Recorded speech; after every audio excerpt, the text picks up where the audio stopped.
What's up, guys, and welcome to episode number 3 of the Strength of Body and Mind podcast. I'm Gordon, I'm your host, and if this is your first time listening to the Strength of Body and Mind podcast, I just want to go over real quickly what it is, okay? The reason this podcast was created and the reason I even talk about this stuff in and outside of the podcast is that I'm developing a movement, okay? And the movement is based on the belief, which I personally believe 1,000,000%, that the mind and body work together way more than anybody realizes, okay? Way more than the general population, doctors, everybody realizes, okay? It's really my attempt to educate on the understanding that, like, the more we strengthen our minds and the more we build our mindset and our beliefs in ourselves, that we can actually develop discipline and habits around that map directly to our ambitions on the physical side. Okay, so getting the body you always wanted, building the strength you always wanted, physical strength, building muscle mass you always wanted, losing the weight you always wanted, putting on the weight you always wanted. All of that, I believe, starts at the mindset, okay? But not in the way that you probably heard before. It's like, oh yeah, okay, you got to get in the frame of mind. Yes, you do, but it's way more than that. And my goal here is to get that message out and really drive it home way harder than anybody else ever has, because I think it's a seriously under-delivered message by a lot of people. And I have the most respect in the world for those who have tried to tap into this a little bit, but I want to drive it just a little bit harder. And I want people to understand that by building the mindset and strengthening the mind and building the discipline, that you can create a cycle that allows you to then work on all your physical goals and physical objectives. And that cycle will lead you back around to strengthening your mindset as you see progress on the physical side, which just drives your confidence and your ambitions more and more to continue to achieve more physical goals and physical-oriented goals and body-oriented goals, which again just cycles back to the mindset over and over and over again to get you where you want to go. So that is the intent of the Strength of Body and Mind movement, okay? Now, this episode 3, really pumped actually to talk about this. I think this is going to be extremely valuable, and I hopefully can disrupt and deconstruct some stigma around something that I hold very near and dear to my heart, and that is weightlifting, okay? I'm not sure what I'm going to title this yet, but something like weightlifting, I don't know, using weightlifting to reach your goals, okay? I think it's 1,000% applicable, and I think this really will hit any age group. Okay, so I'm kind of right in the middle, I guess. I'm a 33-year-old dad, husband. I've got my own business, and I've got a job that I do on top of that, right? An actual full-time job, and I'm busy as hell. Just like you, if you're listening to this and you kind of fall in that same category, right? I feel your pain. You know what it's like. But the topic of this is going to apply directly to people like the age of my nephew, right?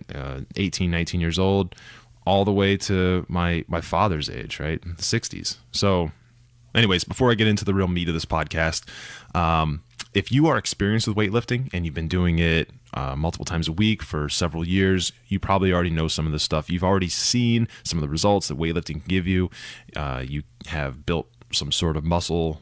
Maybe you're at a plateau now, right? Maybe you're not. Maybe you're a lot farther along and you're, a competitive bodybuilder or a powerlifter, or you just weight train for, just the enjoyment of doing it. And you've seen the results though, so you already know all this. That's cool, right? If you're new to weightlifting, right, and you've never done it before, or you've only tried it here and there, like a couple of times a month for, a few months or whatever, you've gone in and done some curls, which is fine, right? No judgment at all. But if you're not experienced, I encourage you to listen up. This is going to be very valuable for you. And if you take some of the stuff that I talk about here and you actually put it into practice, even a little bit, if you take what I talk about today and you put it into practice a little bit, right, even 50% of it, you will see results, period. You will see results. Not a maybe, not a potentially. You will actually see results. Now, being in the weightlifting and fitness and nutrition kind of industry, talked to a lot of people, a ton of people, and I've always been interested in educating those who need it and who are inexperienced. And I was inexperienced once, and I looked up to several people, and I learned a ton from obviously trying things and building up my own experience through trial and error, but also being educated through different forms of media of those who I looked up to, those athletes, those bodybuilders, those powerlifters, and fitness models, that talked about their training and how they prepared for a shoot and stuff like that. I got a ton out of that, and I've compiled all that, kind of built my own little archive in my own head of things that work and things that don't work, and things that are great for beginners and things that are great for experienced people. And so anyway, to circle back, I talk to a lot of people, okay? A lot of inexperienced people as well. People ask me for advice. People ask me for my opinion on certain things and what I do in this situation and that situation. And I've really discovered that there's like 5, I'm going to call them myths. There's 5 myths or, whatever, the beliefs that are out there that are just not true. And I want to break them all down here. And maybe one of them applies to you. Maybe none of them apply to you. But there's value in listening to all 5 of them. Okay. Even if for no other reason, just to reiterate some of the stuff here. Okay. It's good to hear it again. It's good to drive it home, ingrain it in your mind, and understand that some of the stuff that you may feel like it works for a while, but then you might feel like it's not working, and then you start to develop this mindset, this belief that one of these myths is actually true, and I just want to squash it. And because I've been in that situation, right, where I've hit a plateau, and for 6 months I thought that one of these things that I'm going to talk about here, one of these myths, was actually real, right? And it's just not, right? Things just take time. So there's patience that is required to actually get where you're trying to go to. But anyway, let's jump right into this. Some of them might sound ridiculous, like obvious common sense, and some of them might not. But let's get right into it. Okay, myth number 1. This is probably the one, and these are in order of most common. Okay, so myth number 1: weightlifting will make me look like I'm on steroids. Or let me rephrase it another way. Gordon, I don't want to get into weight training. I don't want to lift weights because I don't want to look like I'm a steroid, like a juice head. All right, I don't want to look like a steroid user. So this one's really interesting to me, and it's so silly to me because in my head I'm like, all right, I've been lifting weights for 10 years and I don't look like I'm on steroids because I'm not on steroids. Actually, a lot of people that lift weights don't even look like they lift weights, which is the funny part. It's actually hard to pick out like your average person that lifts weights out of a crowd, or out of a group of people. It does. So I'm always going to be a proponent for lifting weights, always. But just because you go to the gym and lift weights 2 or 3 days a week for 5 years straight isn't going to necessarily make you look like someone who lifts weights. Will it help you lose weight and get fit? Yes, absolutely. But what people think of when they hear the term weightlifter or weightlifting is they picture someone that's like really vascular, you can see a lot of veins and has huge muscle tone, muscle size. And that type of look that you're probably picturing, or the people who think, that this myth that I just described, right, making you look like you're on steroids, if you're in that camp and you think that those guys or those those people that look like that are actually taking steroids, or they've just been so heavily focused on weightlifting the right way, right? And they've had the right coaching and the right discipline, the right nutrition, right? Big focus there, nutrition, for years, that, in the right lighting and wearing the right clothes and whatnot, they might look like, they could potentially be on steroids. But anyway, the point is, weightlifting isn't going to make you look like you're on steroids, right? It's just not. Weightlifting is going to increase muscle mass. It's going to increase muscle tone. It's going to, increase your fat burning capability for sure. But it's not going to make you look like you're on steroids, period. Okay. So again, and that comes from both men and women, right? I've heard both men and women say that. And I'll say it's a little surprising, but it's also not, because I've heard it so much now over the years that it's just not. Even when I was losing weight and using weightlifting as my main catalyst for doing that, and I was losing a few pounds a week, and I lost close to 80 pounds in a year, less than a year actually. I still, after I was doing that, and I definitely didn't look like I was on steroids, not at all. In fact, it was the opposite. I looked super skinny. But after all that, I still had people asking me and telling me, they were asking me, first and foremost, how are you doing it? How are you losing weight? And then the second thing, after I told them weightlifting was the key for what I was doing to get to the goal I was getting to, and it was actually working, their response a lot of times from a lot of people was, well, I don't want to lift weights because I don't want to look like I'm on steroids. Or I don't want to lift weights because I don't want to look like I'm on juice head. Okay. All right, bro. Whatever you want to do. So anyway, squashing that myth, right? Myth number 2, right? This is more from, well, it's actually entirely from women. This is something I hear from women a lot. And it goes like this. I don't want to lift weights because I don't want to look like a man. And I've heard that from some people really, really, really close to me in my own family.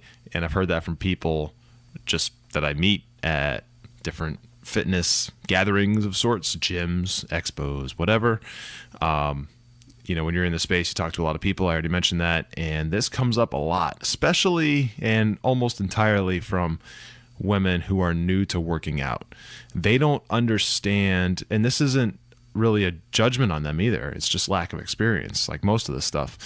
They don't understand what it really takes for a female to have a bodybuilder type of physique. And when I say bodybuilder, I mean vascularity, very, very big muscle, like a strong muscle definition, and big muscle size, big muscle mass, especially like I know exactly what they're picturing. They're picturing the shoulders, like broad shoulders, built up shoulders, delts, traps, toned arms, like more than like your average GQ model or whatever.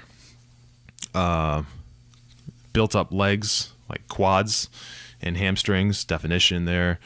And back mass and back size and back definition. Those are the things that women who say this are picturing. And they think that if they go to the gym and they do a couple of squats and do a couple bench presses and do a couple of curls, that they're just going to be ripped and like going to have like crazy bodybuilder physique. First of all, that's not going to happen. It's just not. If you are going to the gym casually and your nutrition is just kind of sort of dialed in, you'll never look like that, period. It takes so much work, and this is a testament to all the female bodybuilders out there, and men too, but I'm talking about the females here. You guys, or you ladies, are absolute badasses, right? Because I know what it takes to actually get there. I know the sacrifice you guys go through. I know the amount of work you guys put in at the gym.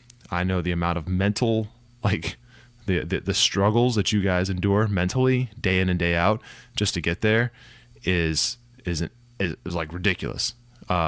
So for women who have not actually lifted weights at all, have not stepped into the gym much, to think that they can just, if they lift weights 2 or 3 times, or for a month or 2 months, or even 6 months, that they're going to be in that situation where they're ready to step on stage and compete. And that's something that they're trying to avoid because they don't like that look for whatever reason. It's not going to happen. So if you're new to weightlifting, do not let the fear of looking too ripped or too big or too muscular, don't let the fear of that keep you from starting. Okay? It's not going to happen. period. It's just not going to happen. That's all I really have to say about that one. If you're concerned about it, don't be. It will not happen. I promise. Myth number 3. Okay, this is also another one I hear a lot. And this one, it bothers me a lot because it's almost like a method that people use to not even start working out at all, including weightlifting. And it goes like this. Hey, Gordon, I don't want to get into weightlifting because I don't want to get injured. Okay. When it comes to injury, I have a few thoughts on this, and I wasn't sure if I just wanted to go off the rails completely and go on a tangent about it, but I'll try to keep it short. So, yes, there's always a risk you can get injured if you do anything physical. Absolutely. If you go to the gym today and you try to squat, for example, and you try to squat too much weight and you don't quite understand the form yet, you don't have the form down, yes, you can hurt your back. You can hurt your legs. You can hurt all kinds of stuff. It can happen. If you deadlift the wrong way, yeah, you can tweak your back, sure. But there's an obvious routine that you need to go through in order to gain the experience and get the reps in at lower weight that's not harmful and not potentially hazardous. And once you understand the form and the range of motion and all that stuff and the grip, you can start to move up in weight. Sure. That's kind of a given. But I want to talk about something else. If you don't work out, if you choose not to exercise, if you choose not to lift weights, if you choose not to do anything that's going to stress your body in the way that will cause it to grow and build and get stronger, think about what kind of damage you're doing to yourself long term. Okay? Think about the marathon of this whole thing, right? Life, I guess. As we get older, our bodies get weaker, and as they get weaker, if they don't have a strong foundation, everything gets harder. Daily stuff, daily activities, daily movement gets harder. It gets more difficult. And the older you get, the more you start to compensate for stuff that's not working as well anymore. And you start to use, let's just, as a practical example, you may start to get tendonitis in your elbow. And so you might overcompensate for that by using a certain, like your forearms more than your shoulders, or your shoulders more than your forearms, or something like that. And the more you do that kind of thing, the more you're just putting stress on something that doesn't necessarily need to have it. And that can be a situation that you are experiencing all over your body: elbows, shoulders, knees, ankles, whatever, your whole body. And so the less strength you have in your body, the less muscle strength is what I'm talking about, the less muscle density that you have built up, the more that those injuries are going to be more prevalent. And I always like to think about what would happen if I didn't go through the pain and the torture of building up strong muscles, and from head to toe. What would my life look like 10, 15 years from now if I just continued to not do that, if I just sat on the couch or did very, very little, And honestly, the snapshot in my head doesn't look very good. I mean, just look around at somebody in your life that doesn't do shit and didn't do anything for a long, long time. They didn't work out, they didn't exercise, and I'm sorry, but going for a walk once a week for 45 minutes is not really exercise. That's not really going to do much for you, especially over the long haul. So, if you look at those people in your life that didn't do anything for a long, long time, 10, 15, 20 years, until they're, up into their middle age or older, what does their life look like? What's difficult for them physically? Are they happy with the way they look? Are they happy with the way they feel? Maybe. Sure. And that's great. Good for them. But I think the odds are, the more people you ask, the more data you get on this, the more you'll find that those people probably aren't happy at all with themselves. They're not happy with the way they look. When they look in the mirror, they're, not happy with that. And they're not physically capable of doing what they want to do. Or to tie this back around to the whole point of injury, maybe they sustained an injury as a result of not having a good solid base. I know people that have broken bones or experienced like ligament damage because they didn't have good, strong supporting muscles. And when I say good, strong supporting muscles, that doesn't mean they had to have like power lifter size, power lifter strength in their body. But having some muscle mass is honestly, it's so important to avoid future injury. Now, yes, you can absolutely injure yourself in the gym, lifting weights. It can happen. But the risk of what you can experience by not doing that is far, far greater. And with a little training and a little education, listening to some podcasts like this one, watching YouTube videos, going online and just searching for proper form, for just different exercises, all that stuff can be learned. It's a skill. And once it's learned and you have it and you start going to get some reps in, then you will avoid injury, or seriously decrease your chances of actually experiencing an injury. So using the potential threat of injury as a reason to not work out and to not lift weights is a bullshit reason. And if that's your reason, I'm calling you out on it because it's not real. Okay. Myth number 4. This is also one of my favorites. People argue with me all the time that lifting weights does not burn as much fat or calories as cardio. Now, it's not really true. First of all, I'll just put that out there. It's also, there's a longevity to weightlifting that's really widely misunderstood or not understood at all. And it looks like this. When you lift weights, like the actual moment when you lift a weight and you feel your muscles start to burn and you start to tear them and you put them in a catabolic state, so they're kind of breaking down a little bit, you are calling on all of the resources in your body, basically, to make sure that action gets performed. So your heart rate's going to go up. You have more blood circulation everywhere as you rip that muscle. I don't want to get too scientific here because I'm not an expert. Okay. But as you rip that muscle, you are calling on whatever energy source you have available to you. Now, typically that would be like a carbohydrate.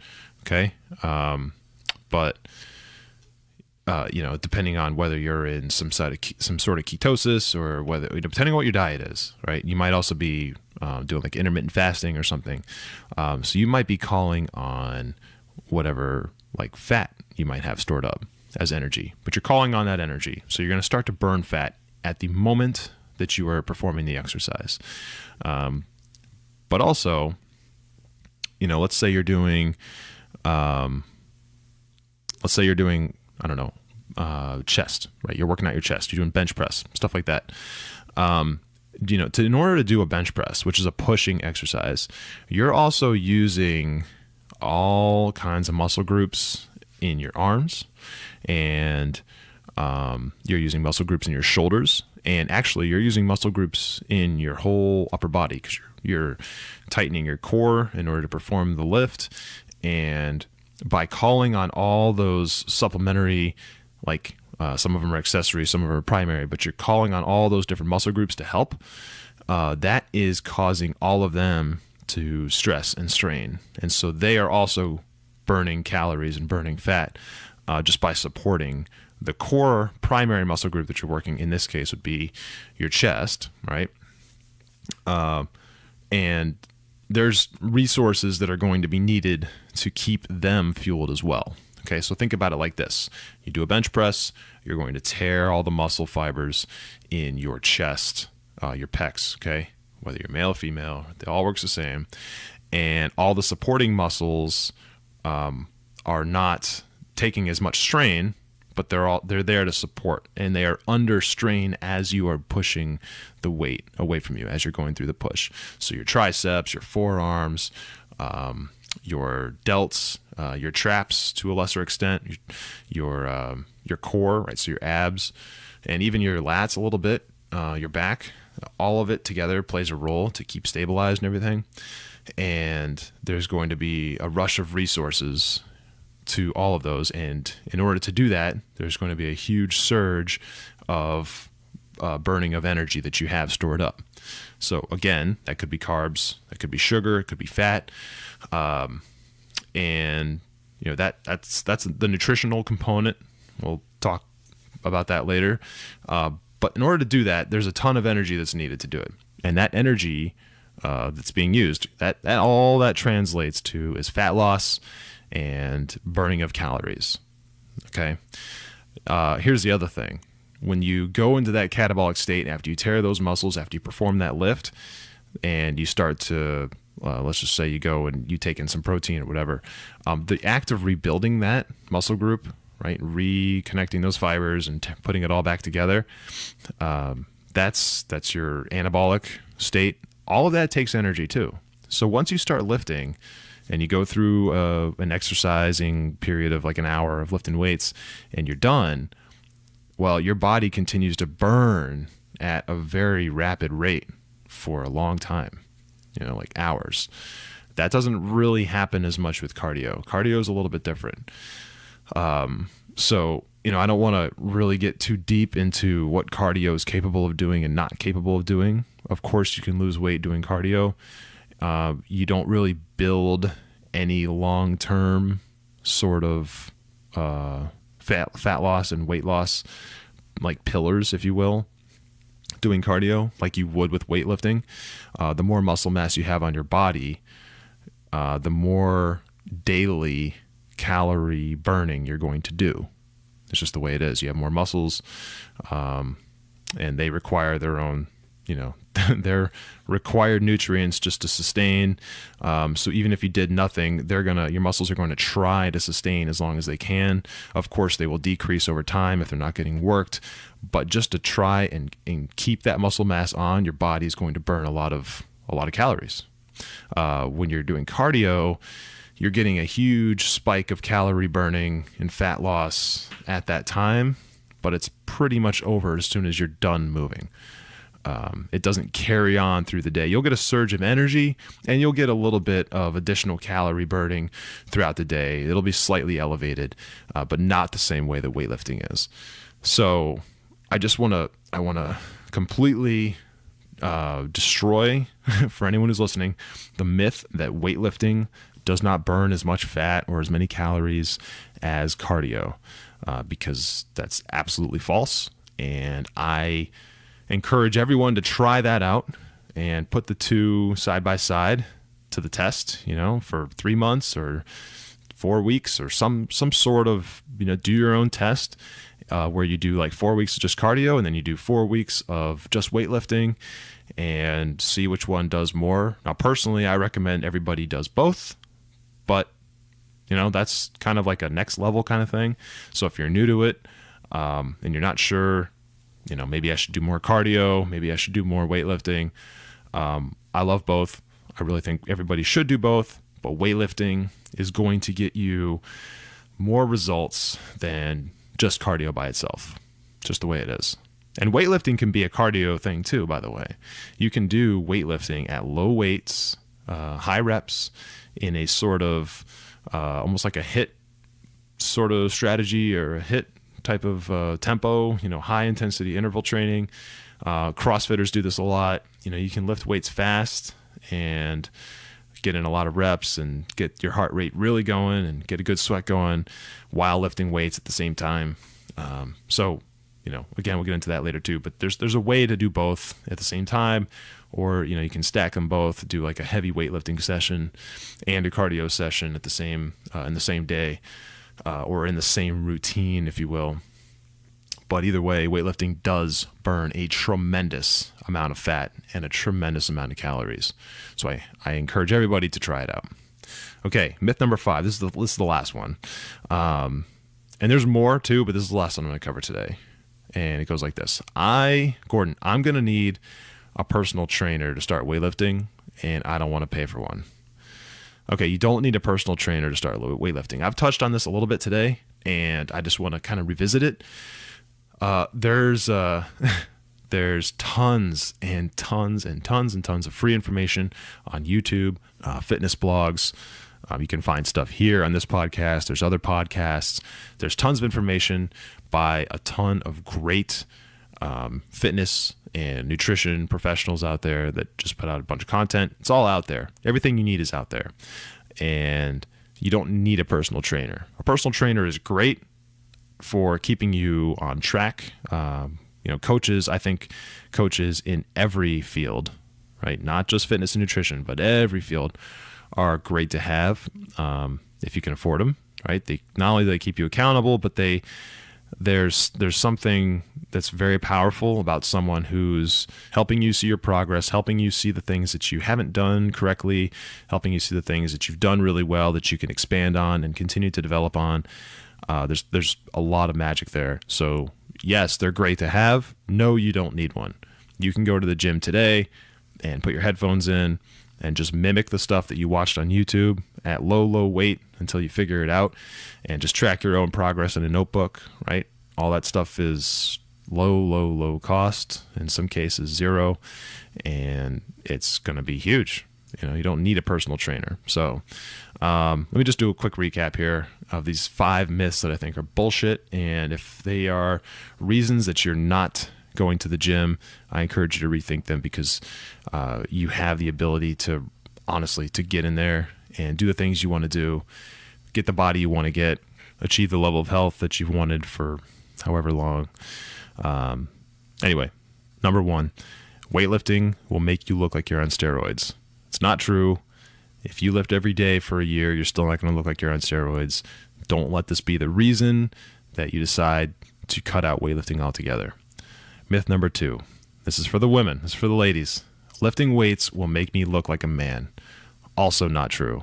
Again, just like number 1, you could lift weights as a woman. You could lift weights every single day for a year, for 2 years, for 3 years, and still not have the muscle mass and vascularity that you're probably picturing in your mind that would make you, quote unquote, look like a man.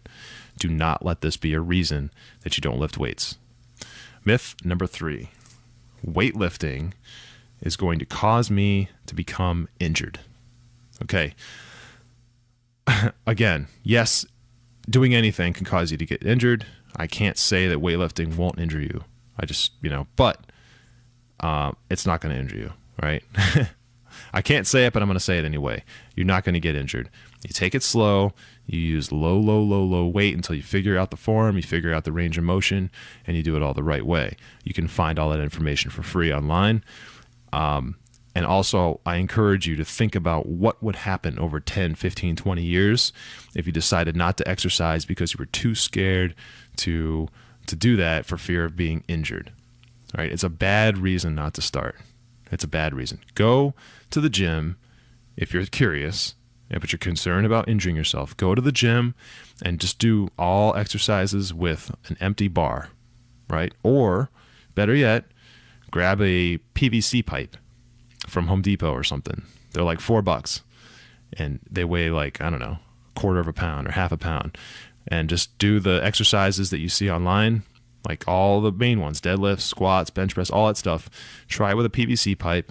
It weighs nothing. It's literally impossible to injure yourself with it. And once you feel like you're comfortable with the form, go to the gym and do it with the bar. The bar is like 45 pounds. And then once you're comfortable with that, start putting weight on.